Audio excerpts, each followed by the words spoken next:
So in Hong Kong, I did a bunch of things. I did a machine learning-based hedge fund. I did this research with Gino.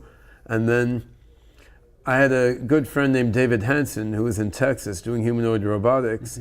I introduced him to some people in Hong Kong who ultimately got him funding for his company. He moved to Hong Kong and brought Hanson Robotics to Hong Kong, which is a beautiful place to do robotics because across the border in Shenzhen, you have the world's hotbed of consumer electronics manufacturing and hardware generally.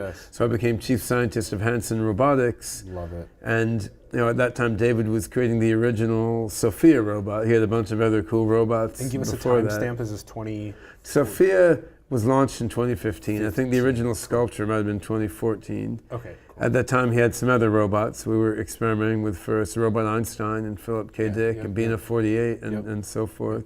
So then we decided it would be interesting to use the OpenCog engine as sort of a beefed up control system for the Hanson robots. And that we started working on that in 2014, and now, like, as of the last month, we're starting to really use OpenCog within the Hanson robots in public appearances and so forth. So it was a bit of a journey to get there, just because we'd never used OpenCog for a real-time control thing before.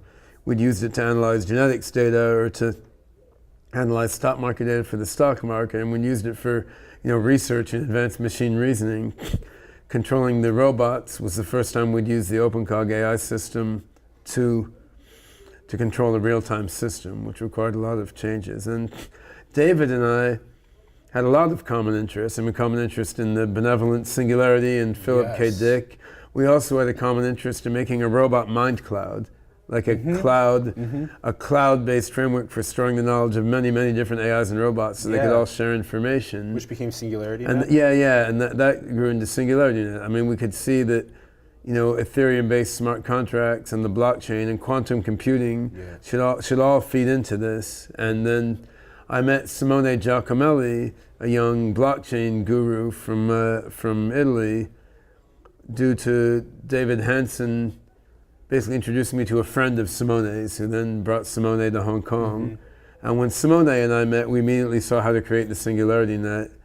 That was May 2017. Then we raised some seed funding for that in July 2017, and then did a whole bunch of publicity and software development and concept refinement. Did a token generation event, token sale in December 2017, and now basically that's been going full speed ahead. We're launching the beta of the SingularityNET, blockchain-based decentralized AI mind cloud project in February of next year, and we're doing a spin-off of SingularityNET called Singularity Studio, aimed at basically building enterprise software applications for pharma, fintech, IoT, and so on, leveraging the SingularityNET platform. So this is now exploding in all different directions. And the underlying goal is to catalyze the emergence of beneficial general intelligence. And this just has a bunch of different aspects. Making a decentralized AI platform that's owned by everyone and no one